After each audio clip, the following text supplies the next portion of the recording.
Good morning. कैसे हैं आप लोग? आई होप कि आप सभी लोग ठीक होंगे। तो दोस्तों आज हम लोग करने वाले हैं इंडियन नेवी AMR/SSR के लिए फिजिक्स के पार्ट नंबर 21। और जैसे कि हमने कल के पार्ट में 20 तक कंप्लीट कर चुके हैं। अगर आपने नहीं देखे हैं तो आप जाके प्लेलिस्ट के माध्यम से देख सकते हैं, ठीक है। तो दोस्तों वीडियो शुरू करने से पहले आपसे बोलना चाहूँगा कि अगर आप चैनल पर नए हैं तो चैनल को सब्सक्राइब कर लीजिएगा, क्योंकि इंडियन नेवी AMR/SSR के लिए बेस्ट तरीके से बेस्ट प्रिपरेशन स्टार्ट है, ठीक है। तो चलिए शुरू करते हैं बिना टाइम वेस्ट किए अपने क्लास को। तो दोस्तों कल के पार्ट में हम लोगों ने 321 नंबर सवाल तक कंप्लीट किया था। आज करेंगे 322 नंबर से, ठीक है। तो देखिए आपकी स्क्रीन पे 322 नंबर सवाल है। सूर्य की ऊष्मा पृथ्वी पर निम्नलिखित में से किस प्रकार के संचार माध्यम से आती हैं?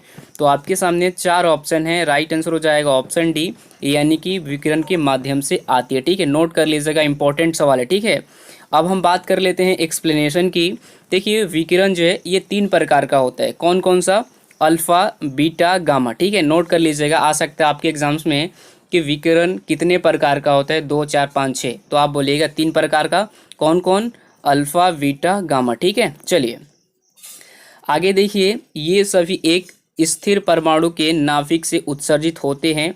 वे एक संपूर्ण 12C6 नाभिक का उत्सर्जन करते हैं, ठीक है। ये भी नोट कर लीजिएगा, वे एक संपूर्ण 12 यानी 12C6 नाभिक का उत्सर्जन करते हैं, ठीक है। चलिए आगे देखिए, अगला सवाल है भौतिकी की वह शाखा जो वस्तु की गति का अध्ययन करती है कहलाती है। क्या कहलाती है? ये भी सवाल बहुत ज़्यादा इंपॉर्टेंट है। यांत्रिकी, उष्मागतिकी, इलेक्ट्रॉनिकी, इनमें से कोई नहीं। करेक्ट आंसर हो जाएगा ऑप्शन नंबर ए, यानी कि हो जाएगा यांत्रिकी, ठीक है। मैकेनिक्स बोल सकते हैं इंग्लिश में। तो ये सवाल एग्जाम में पूछा गया, ठीक है। बात कर लेते हैं एक्सप्लेनेशन की। देखिएगा नीचे, यांत्रिकी भौतिकी की वह शाखा है जिसमें पिंडों पर बल लगाने या विस्थापित करने पर उनके व्यवहार का अध्ययन करती है, ठीक है। नोट कर लीजिएगा, इंपॉर्टेंट है। और देखिए फर्स्ट जो सवाल था हम लोग का, यहाँ पे थोड़ा सा समझाया नहीं आपको। देखिए अल्फा, बीटा, गामा के अगर बारे में जानना चाहते हैं, इस पर क्लिक कीजिएगा PDF डाउनलोड करके टेलीग्राम ग्रुप से। टेलीग्राम चैनल का लिंक हमारे डिस्क्रिप्शन में मिल जाएगा। तो यहाँ से सिंपल सी बात है कि आप टेलीग्राम ज्वाइन कर लीजिएगा और वहाँ पे PDF मिल जाएगा। PDF डाउनलोड करने के बाद अगर आपको अल्फ़ा के बारे में जानना है, पूरा डिटेल्स जान सकते हैं। बीटा के बारे में जानना चाहते हो जान सकते हैं। गामा के बारे में पूरा जानना चाहते हो तो यहाँ से जान सकते हैं, ठीक है। और देखिए यहाँ पे इसका वर्क दिया गया कि देखिए अल्फ़ा क्या काम करता है, बीटा क्या और गामा क्या। तो बीटा यानी कि थोड़ा सा यहाँ पे थोड़ा सा क्या, बहुत ज़्यादा प्रोटेक्ट है। और गामा जो किरण होता है बहुत ज़्यादा खतरनाक होता है, ठीक है। सब लोग को मालूम है। अगर आपको पूरा डिटेल्स में पढ़ना है तो इस पर क्लिक करके पढ़ सकते हैं, ठीक है। चलिए आगे देखिए हम लोग का सवाल क्या है। ये तो हो गया। चाल का मात्रक है। चाल का मात्रक क्या होता है? मीटर सेकेंड, मीटर पर सेकेंड, सेंटीमीटर, उपयुक्त में से कोई नहीं। करेक्ट आंसर हो जाएगा दोस्तों ऑप्शन नंबर बी, यानी कि हो जाएगा मीटर पर सेकेंड हो जाएगा राइट आंसर, ठीक है। चाल का मात्रक जो होता है मीटर पर सेकेंड होता है, ठीक है। नोट कर लीजिएगा, इंपॉर्टेंट सवाल है। बात की जाए एक्सप्लेनेशन की। देखिए चाल किसी वस्तु के विस्थापन की दर को चाल कहते हैं। आ सकता है आपके एग्जाम में कि चाल किसे कहते हैं, ऑप्शन में रहेगा। तो चाल उसे कहते हैं किसी वस्तु के विस्थापन की दर को चाल कहते हैं, ठीक है। चाल बराबर होता है दूरी बटा समय। आपके एग्जाम्स में भी आ सकता है कि चाल निकालने का आपका क्या नंबरिकल आ सकता है, ठीक है। नंबरिकल आ सकता है कि चाल निकालना है, दिया रहेगा तो चाल बराबर होता है दूरी बटा समय। नोट कर लीजिएगा, यह एक अदिश राशि है। इसका SI मात्रक मीटर पर सेकेंड होता है। नोट कर लीजिएगा। इतना मज़े से पढ़ाएंगे ना आगे चल के, और कि आपके एग्ज़ाम्स तो पक्का क्लियर होगा और आप नाम लीजिएगा कि आपने पढ़ाया था सर, बिल्कुल में रियली, ठीक है। चलिए आगे देखिए, किसी वस्तु द्वारा एकांक समय में तय की गई दूरी है। चाल, वेग, पथ लंबाई, विस्थापन। राइट आंसर हो जाएगा ऑप्शन ए, यानी कि चाल हो जाएगा हमारा करेक्ट आंसर, ठीक है। किसी वस्तु द्वारा एकांक समय में तय की गई दूरी है, क्या है? तो चाल है, ठीक है। नोट कर लीजिएगा, इंपॉर्टेंट है। आगे देखिए एक्सप्लेनेशन की बात की जाए, चाल बराबर होता है दूरी बटा समय, आपको मैंने बता दिया। और ये एक अदिश राशि है। इसका SI मात्रक क्या होता है? मीटर पर सेकंड होता है, ठीक है। चलिए आगे देखिए, आगे सवाल हम लोग का, निम्नलिखित में से दूरी का मात्रक है। दूरी का मात्रक क्या है दोस्त? तो आपके सामने चार ऑप्शन है, second, metre, litre, kilogram. Right answer हो जाएगा ऑप्शन बी, यानी कि हो जाएगा मीटर। देखिए दूरी का जो मात्रक होता है वो होता है मीटर।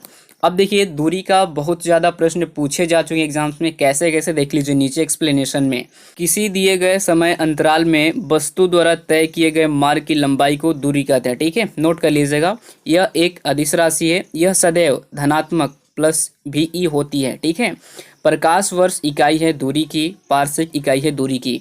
देखिए आप लोग भी सोचिएगा कि सर यहाँ पे आप बता रहे हैं कि दूरी का मात्रक आप तो बता दिए मीटर, ठीक है, लेकिन यहाँ पे देखिए ये भी सवाल पूछा गया था कि प्रकाश वर्ष इकाई है दूरी की, ठीक है। अगर ये सवाल रहे कि प्रकाश वर्ष किसकी इकाई है तो आप बोलिएगा दूरी की, सिंपल सी बात है। पार्सेक किसकी इकाई है तो आप बोलिएगा दूरी की। तीनों सवाल एकदम अपने माइंड में बैठा लीजिएगा, ठीक है।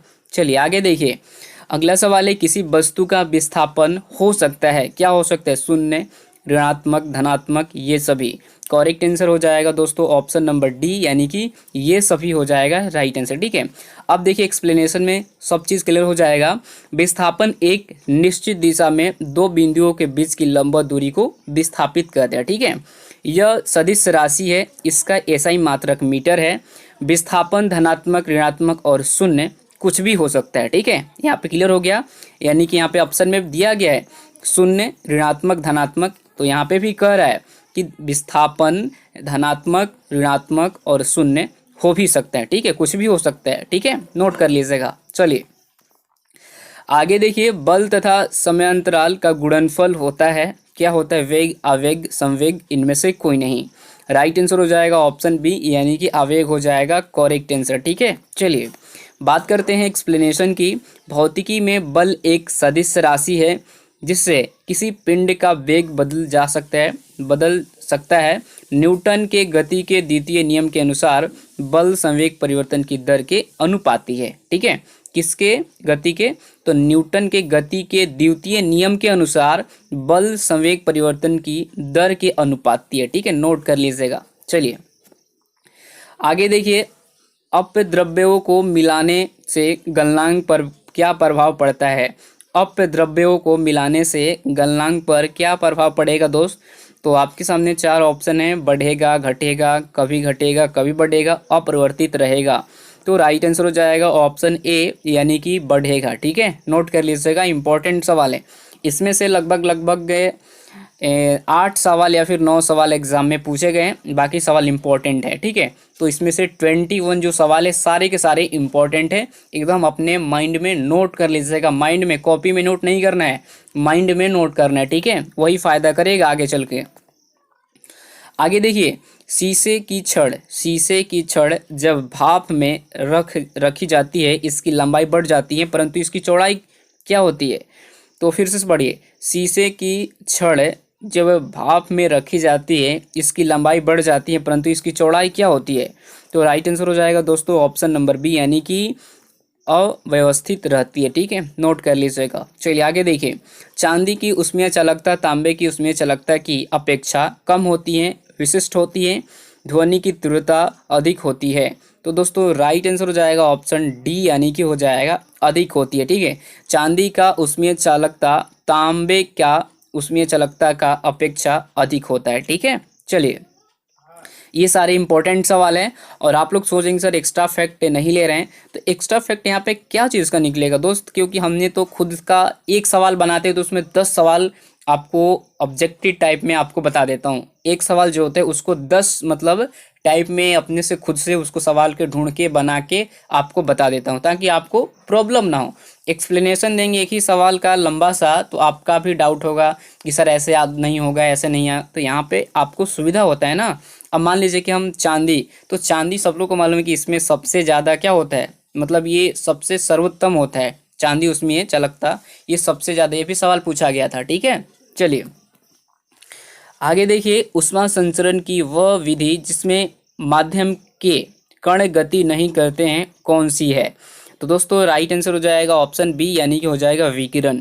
आपको मैंने विकिरण के बारे में बता दी ऊपर कि विकिरण 3 प्रकार का होता है, अल्फा बीटा गामा, और उनका वर्क जो होता है आप वहाँ से देख सकते हैं, ठीक है।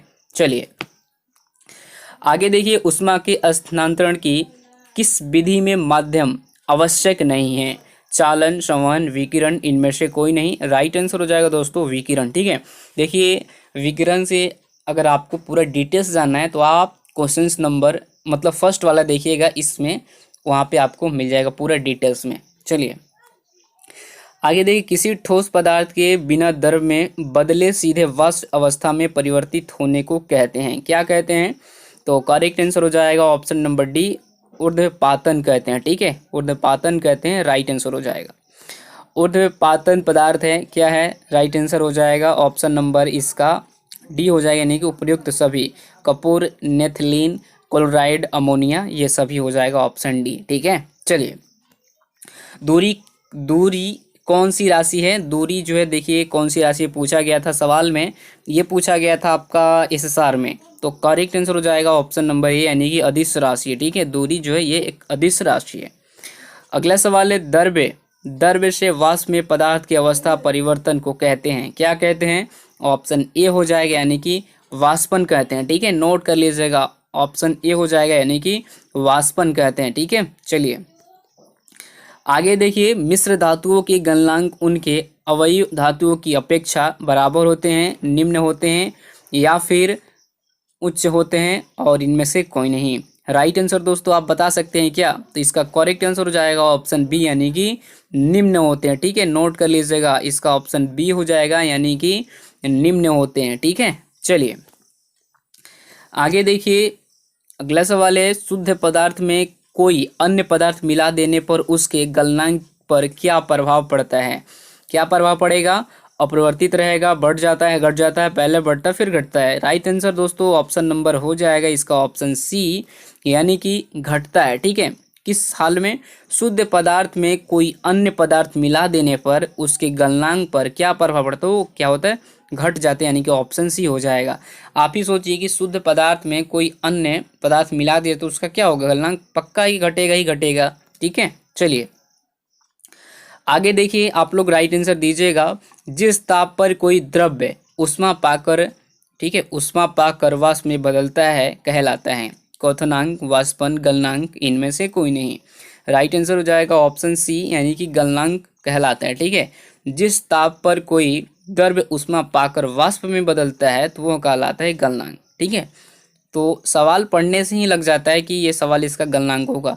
जिस ताप पर कोई द्रव्य उष्मा पाकर वाष्प में बदल जाए, यानी कि वाष्प में बदल जाए तो क्या गलनांक है? वो तो गल रहा है भाई, ऑप्शन सी हो जाएगा राइट आंसर। चलिए अगला सवाल है, दाब बढ़ने से किसी द्रव्य का क्वथनांक क्या होगा? बढ़ेगा, घटेगा, अपरिवर्तित रहेगा, कभी घटे कभी बढ़ेगा? तो राइट आंसर ऑप्शन है, यानी कि बढ़ेगा। ठीक है, नोट कर लीजिएगा, दाब बढ़ने से किसी द्रव्य का क्वथनांक क्या होगा? बढ़ेगा। ठीक है, चलिए बस आज के लिए लगता है इतना ही सवाल है मेरे पास 21, और 21 सवाल को रट लीजिएगा, बहुत ज़्यादा इम्पोर्टेंट है। जिसका एक्स्ट्रा फैक्ट निकला उसको बता दिया, और जिसका मतलब एक्स्ट्रा फैक्ट निकलने वाला है ही नहीं तो उसको निकालने का कोई ज़रूरत नहीं, और निकलता भी तो कोई खास इम्पोर्टेंट मुझे नहीं लग रहा था, इसलिए मैंने उसको यहाँ पे शामिल नहीं किया। ठीक है, तो बस अभी के लिए इतना ही, और जाइए सभी लोग हमारे सेकंड चैनल आशीष ट्यूटोरियल 2.0 को सब्सक्राइब कीजिए, जिसका लिंक डिस्क्रिप्शन में है। वहाँ पे कल से आपके लिए, कल से क्या मतलब कल से डाल दिया गया है प्रैक्टिस सेट नंबर 1, तो जाके आप लोग प्रैक्टिस सेट नंबर 1 वॉच कीजिए, बहुत ज़्यादा इंपॉर्टेंट है एग्ज़ाम के दृष्टिकोण से। तो बस यही बताना चाहूँगा, और आप लोग को वीडियो अच्छा लगे तो दोस्तों लाइक कीजिएगा, शेयर कीजिएगा, सब्सक्राइब जरूर कीजिएगा। ठीक है, मिलते हैं एक और वीडियो में, तब तक के लिए अपना ख्याल रखिएगा। जय हिंद, जय Bharat, thank you so much.